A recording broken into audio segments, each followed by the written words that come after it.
Bom dia, irmãos. Bem-vindos a mais uma Escola Bíblica Dominical. Nós vamos continuar a analisar o texto que tem feito parte do nosso estudo. Nós estamos a estudar Deuteronômio e hoje vamos ler o capítulo 30, alguns versículos, o versículo 1 a 10, e depois vamos analisar também os versículos 19 e 20. Mas antes de começarmos, vamos ter uma palavra de oração. Querido Deus e Pai, nós te agradecemos, Senhor, pela noite que nos deste, Pai, por estarmos acordados agora, por podermos todos juntos, Senhor, partilhar a Tua palavra, Senhor, e meditar sobre ela. Senhor, nosso Deus, te pedimos que venha estar com cada um, Senhor, dos irmãos, que realmente possas concentrar, Senhor, a nossa mente na Tua palavra, Senhor, e especialmente em obedecer-te, Senhor, em fazer cumprir a Tua vontade nas nossas vidas, Pai. Ó Pai querido, perdoa, Senhor, os nossos pecados e te pedimos que nos dirijas com o Teu Santo Espírito, Senhor. Em nome do Senhor Jesus nós oramos. Amém. Então vamos para o nosso estudo, para realmente vermos a nossa lição de hoje, que, como disse, vai para o capítulo 30, versículos 1 até 10, e depois os versículos 19 e 20. Interessante, o título é o título escolhido, tem a palavra escolhido, o povo não é escolhido do Senhor. E a verdade principal, não é? Só encontramos verdadeira vida, ou vida verdadeira, quando vivemos segundo os propósitos de Deus, não é? Que Ele tem para a nossa vida. O nosso texto áureo é já o versículo 5 também, não é? Que nós vamos estudar. E este capítulo, este versículo, aliás, 5, vem resumir um pouco a nossa lição de hoje. E o Senhor teu Deus te levará para a terra que teus pais possuíram, e tu o possuirás, e Ele te fará o bem, e te multiplicará mais do que a teus pais. O Senhor teu Deus te levará para a terra. É a promessa, não é? É a promessa que o Senhor faz neste capítulo 30 também, não é? Aliás, dá continuidade já às palavras deste pacto ou desta nova aliança iniciada no capítulo 29. Perdão. E ao lermos todos estes livros, nós temos visto realmente o amor, o cuidado de Deus e que Ele tem tido para com o próprio homem. E ao colocarmos a nossa vista no texto, nós vemos todas estas leis e recomendações que Moisés dava da parte de Deus ao povo, né, para que o povo fosse bem. No texto áureo que nós lemos, não é, vimos que o Senhor iria cumprir a sua parte do pacto feito com o seu povo, não é, de dar posse a esta terra, não é, e também para que estava perante os seus olhos, esta terra estava perante os seus olhos, já estavam ali nas margens, não é, do Rio Jordão para passar para o outro lado, mas ele estava a repetir, não é, toda aquela lei e fazendo recordar ao povo, não é. No capítulo anterior nós até vemos que Moisés até tinha mandado lavrar, não é, colunas ou grandes pedras e que esta lei fosse gravada, não é, para que realmente o povo pudesse ler e pudesse recordar tudo aquilo quanto o Senhor havia dito ao povo. Então, estamos aqui a ver estas leis, essas recomendações que Moisés estava aqui a dar, né, da parte de Deus ao povo, para que realmente ele fosse bem na sua vida, ele vivesse bem. E vemos então que Deus faria muito mais do que dar a possuir esta terra ao povo, não é? Ele continuaria a cuidar do seu povo, proporcionando ao povo uma boa vida, ou uma vida boa, não é? A nossa revista fala disso, mas o que é isso de boa vida? Vamos ver alguns conceitos que eu encontrei, e nós podemos encontrar na internet. Então, um significado aparece-nos aqui como boa vida, uma pessoa pouco amiga do trabalho, que procura viver de maneira mais agradável com um mínimo de esforço. Outra definição aparece-nos aqui como também uma pessoa que vive sem preocupações. Portanto, nós vemos que os conceitos ou aquilo que buscam as pessoas para ter uma boa vida, não diferem muito uma das outras, não é? Se nós procurarmos aqui, vemos imagens que nos mostram que exercício físico, né? Manter aqui o corpo em linha. Outras pessoas dizem que realmente boa vida é ter um bom relacionamento com a própria família, um bom relacionamento familiar. Outros divertirem-se um pouco, não é? Outros cuidando do exercício físico, aqui já falámos aqui também. Outros repousar, não é? Outros ter um conceito de envolvimento, não é? Aqui mais total, não é? Achei interessante aqui um quadro, não é? Que é a receita. Diz-nos assim, três coisas são fundamentais para ter uma boa vida. Então, quais são? Bons amigos, boa comida e boas canções. É interessante aqui os conceitos, não é? Mas o que é que nos diz a palavra do Senhor acerca de ter uma boa vida? Realmente, como vimos, os conceitos variam um pouco, não é? Mas para alguns, por exemplo, uma boa vida é ter uma vida sem responsabilidades. Outros, um escape, não é? Um escape dos cuidados que a vida oferece. Outros é ter mais coisas, não é? Cada vez ter mais coisas novas, coisas melhores. E muitas vezes isso está ligado à inveja, porque querem ter coisas melhores que as dos vizinhos, não é? Outras pessoas realmente muitas vezes gastam o seu tempo, não é? Gastam o seu dinheiro e energia para conseguir, para ver o que eles consigam para ter uma boa vida. Para o crente, esses conceitos estão um pouco colocados, não é? Alguns não são, não devem ser, mas outros em relaxar, em passear, em estar com a família, em divertir-se, porque não também, não é? Mas a primeira coisa que o crente deve ser colocado, ou deve colocar, ou devemos encontrar na nossa vida, na vida do crente, é o nosso relacionamento com Deus. Isto faz toda a diferença, porque parte do Senhor, não é? É Ele que nos traz tudo o resto na nossa vida. É Ele que nos dá o contentamento para a nossa vida, não é? Isso só acontece quando nós vivemos de acordo com os próprios propósitos que Deus tem para cada um de nós, não é?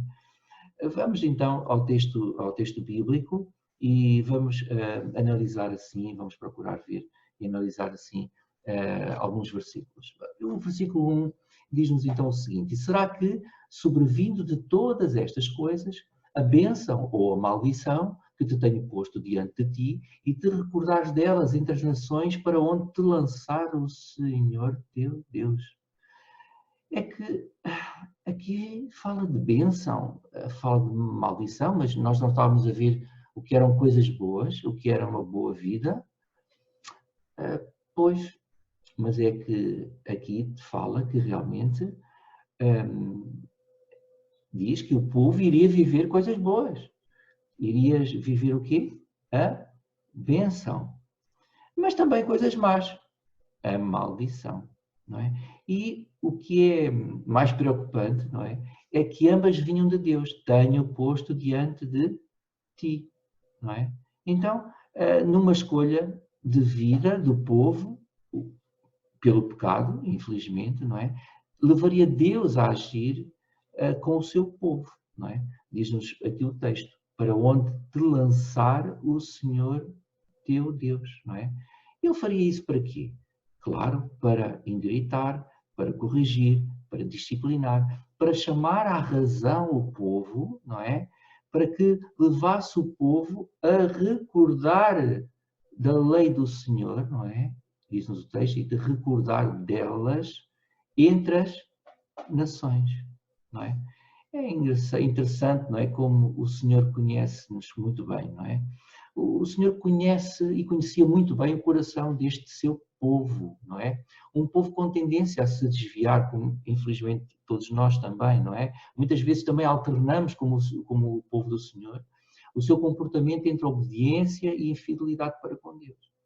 E Moisés fala aqui do futuro do povo, não é? Que vai passar por um duro cativeiro do exílio na Babilónia, mas também vai antecipar a restauração futura, não é? Deus está e estará sempre próximo ao seu povo. Reparemos que só neste pequeno texto, não é, a expressão do Senhor teu Deus aparece 13 vezes, lembrando que Deus é a solução para o povo. Ele quer dar o seu amor ao seu povo, ele quer que o povo ouça a sua voz, uma voz que aponta, uma voz que ilumina, uma voz que dirige, que comanda, uma voz que salva. Ele deseja trazer de volta o povo para ele. E havia uma condição, não é? A condição era arrependimento, versículo 2. E se te converteres ao Senhor, teu Deus, e deres ouvido à sua voz, conforme a tudo o que eu te ordeno, hoje tu e teus filhos, com todo o teu coração e com toda a tua alma, não é? Então, ele quer realmente dar o seu amor ao seu povo, ele quer que o povo ouça a sua voz, não é? E havia esta condição de arrependimento, não é? Se te recordares, se te converteres, o povo devia reconhecer o seu pecado e voltar para Deus. O Senhor está sempre presente, presente de braços abertos para receber aquele que se arrepende, para receber o contrito. Quando o coração do povo estiver ferido e humilhado, eles deviam obedecer, não é? Diz-nos aqui o texto, deres ouvidos à sua voz, não é? Então, Deus iria realmente estar com o povo, não é? Com todo o seu coração, diz-nos o texto também. O povo devia estar com o Senhor de todo o seu coração, de toda a sua alma. E vemos se isso acontecer, não é? O que é que vai acontecer? Deus iria salvar o povo. Para ele não há nada difícil, não há impossíveis, não é? E vemos isso também, não é? Então o Senhor teu Deus te fará voltar do teu cativeiro, se apiedará de ti e tornará a juntar-te dentre as nações, entre as quais te espalhou o Senhor teu Deus. Ainda que os teus desterrados estejam para a extremidade do céu, desde ali te ajuntará o Senhor teu Deus e te tomará dali. Portanto, nós vemos que não há impossíveis para Deus. E sabemos da história, não é? Quando o povo foi levado cativo para a Babilónia. Depois, mais tarde, o retorno deste exílio babilónico vai começar com Zorobabel, não é? Mas há quem pense que também este texto aponta para um outro exílio, para os nossos dias, para um pouco mais para a frente até, para o retorno do povo de Israel à sua terra, agora ainda espalhado, não é? pelo mundo. Mas vamos continuar a análise do texto da palavra do Senhor. Aliás, podemos ver algumas passagens aqui associadas, não é? Neemias 1:8, não é? Lembra-te, pois, da palavra que ordenaste a Moisés, teu servo, dizendo, vós transgredis e eu vos espalharei entre os povos. O Salmo 106, não é? E lembrou-se do seu concerto e compadeceu-se segundo a multidão das suas misericórdias. E Jeremias 32:37, eis que eu os congregarei de todas as terras, para onde os houver lançado na minha ira e no meu furor, e na minha grande indignação, e os tornarei a trazer a este lugar. E farei que habitem nele seguramente. Não é? Aqui está novamente a promessa do Senhor. Vamos ler então o versículo 5. E o Senhor teu Deus te trará à terra que teus pais possuíram e a possuirás. E te fará bem e te multiplicará mais do que a teus pais. Cá vemos novamente a repetição, não é? O Senhor teu Deus, não é? E representa realmente a constância do Senhor, a presença do Senhor, para lembrar ao povo de que tudo vinha da parte de Deus, não é? E o que é que teria aqui que acontecer? Que realmente o povo devia ter um coração contrito, convertido, não é? Aí o Senhor os trará de volta e derramará sobre o seu povo mais bênçãos, não é? Diz-nos aqui, e te fará bem. Iriam tomar a posse da terra e a possuirás, não é? iria fazer com que eles fossem fecundos, não é? E está aqui, te multiplicará mais do que a teus pais. O Senhor, que é o autor e sustentador da vida, não é? Cumpre sempre a sua promessa, e nós vimos isso, não é? A promessa que ele fez até ao próprio Abraão, não é? Gênesis 22:17, que veras te abençoarei e grandissimamente multiplicarei a tua semente como as estrelas dos céus e como a areia que está na praia do mar. E a tua semente possuirá a porta dos teus inimigos. Então são promessas, não é? Que o Senhor fez, que o Senhor vem fazendo ao povo e que vai cumprir. Não é? O tempo da promessa está onde? Está nas mãos do povo, em se converter, em se voltar para o Senhor, e então o Senhor vai realizar a sua obra. Vamos agora para uma pergunta, ou melhor, para duas perguntas, não é? Estas são perguntas que nós podemos fazer. Como é que a nossa sociedade define uma boa vida? Vamos pensar nisso, nós falámos disso há pouco. Que pressupostos ou conceitos eu incluo na minha definição de boa vida, não é? Vamos pensar nisso também, não é? Mas eu queria agora especialmente que vamos parar um pouco, que os irmãos respondessem a duas perguntas que aparecem na nossa revista, não é? Eu vou tentar aqui pôr, isto às vezes é difícil, aqui a tecnologia, não estamos muito habituados a estas coisas agora. E vamos colocar aqui a primeira pergunta e a segunda pergunta. São as perguntas que aparecem na nossa revista, os irmãos estudaram a lição em casa, e são estas perguntas que nós vamos colocar para que os irmãos possam ter um tempo, agora através do WhatsApp, para responder a elas. Como é que a disciplina é um ato de amor? Como é que este tipo de amor se compara com a ideia de que o mundo atual tem do amor? São estas duas perguntas. Nós vamos parar aqui um pouquinho, voltamos já de seguida.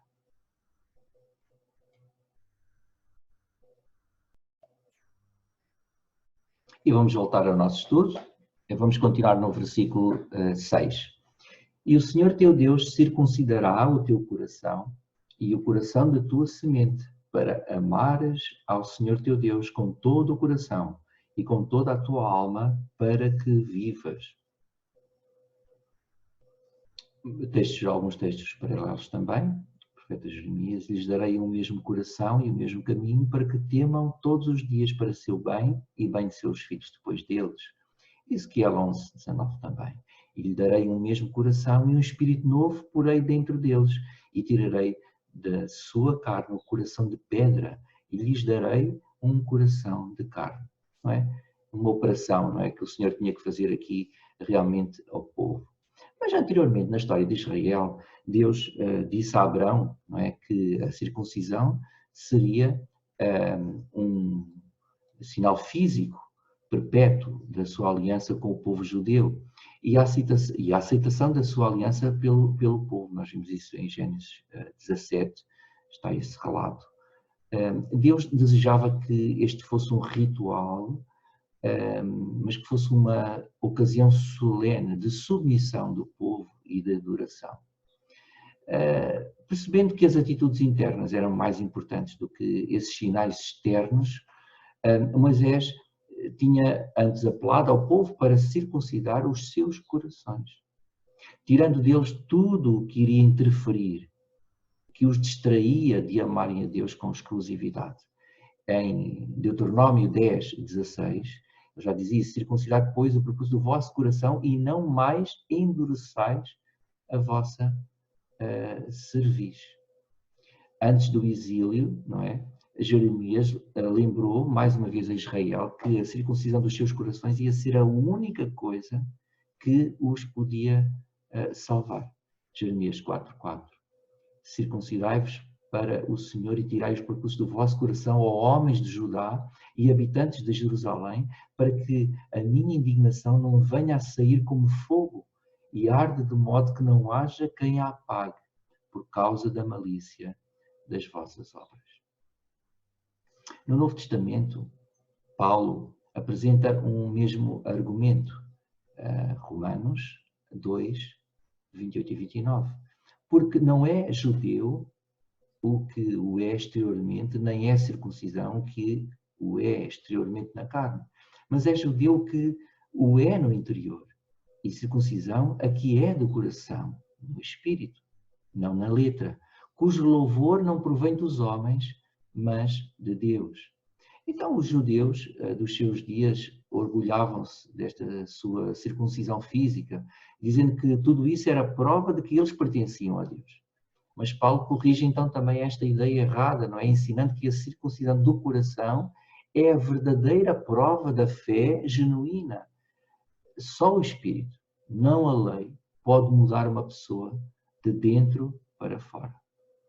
Vamos para mais duas perguntas, para os irmãos participarem aí com o WhatsApp. Que atitudes do coração precisam de ser removidas por Deus? Como é que o coração espiritualmente circuncidado resulta num amor exclusivo para Deus, ou por Deus? Vamos parar mais um pouquinho e vamos voltar daqui a pouco.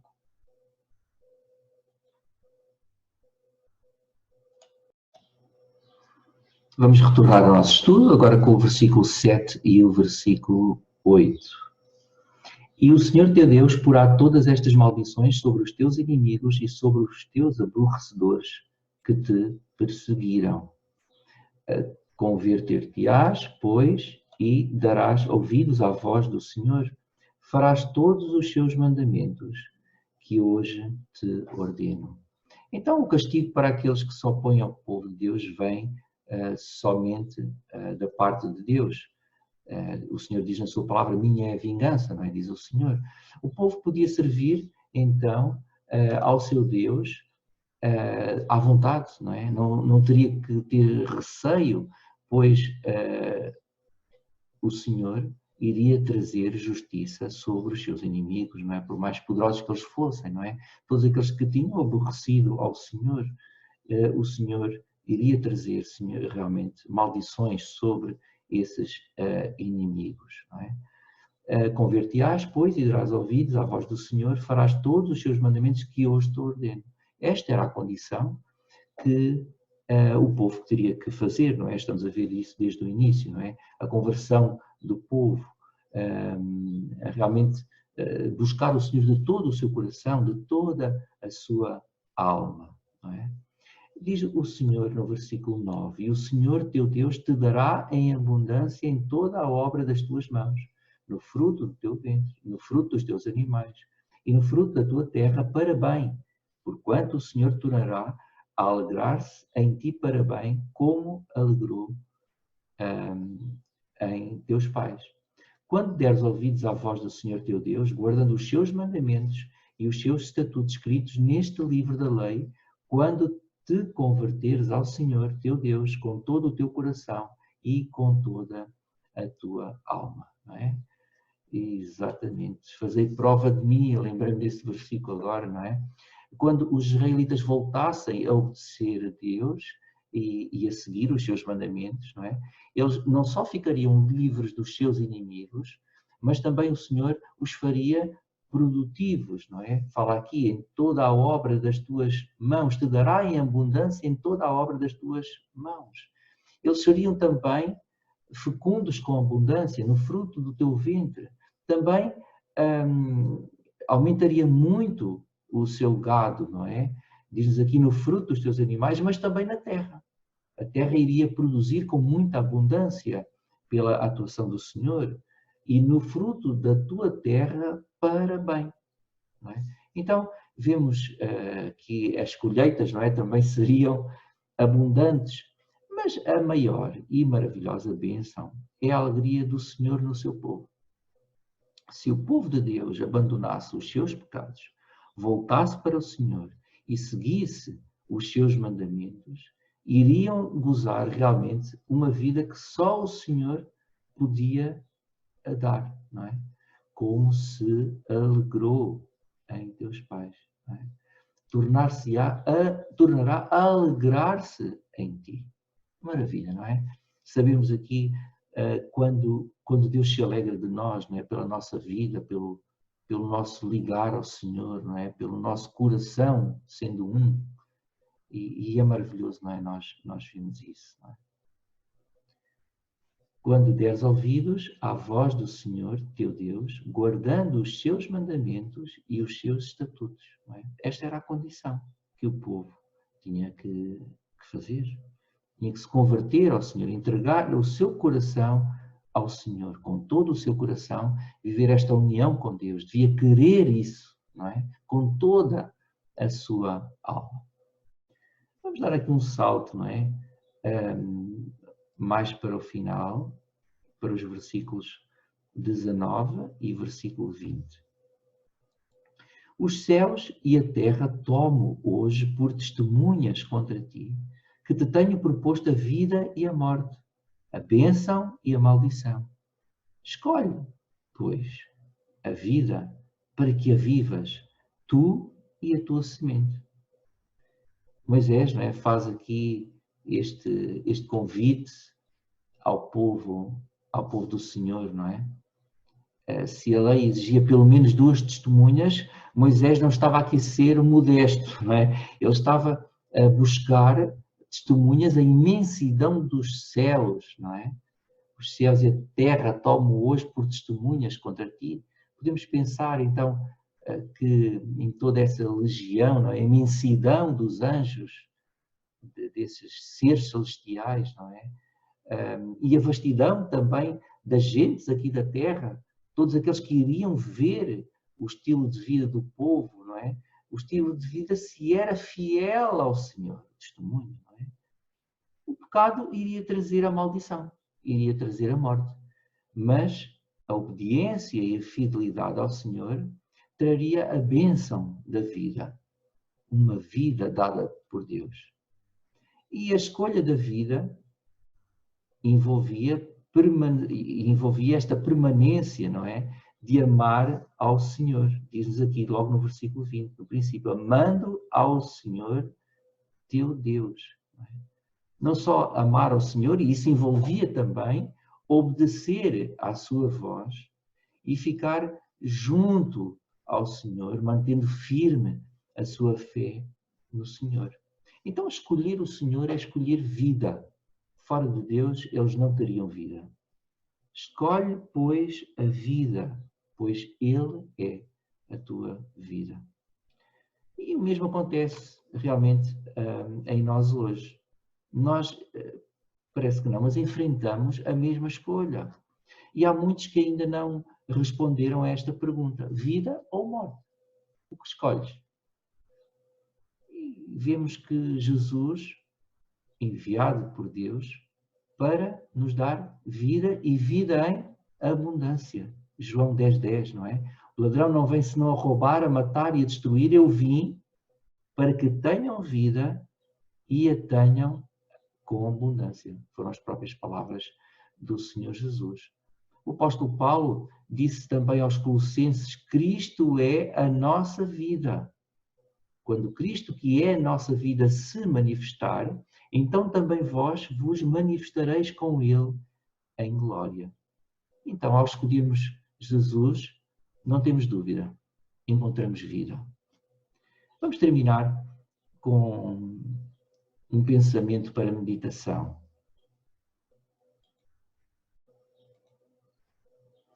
Peça a Deus que lhe revele as áreas da sua vida em que se tem afastado dos seus propósitos. Vamos pensar nisso. As áreas em que eu tenho ainda algumas arestas para limar, não é? O que é que eu devo fazer? O que é que eu devo limar? Como é que eu devo fazer? Que ferramentas devo utilizar? O que devo fazer para voltar a cumprir os propósitos de Deus nessas áreas da minha vida? Vamos pensar nisso.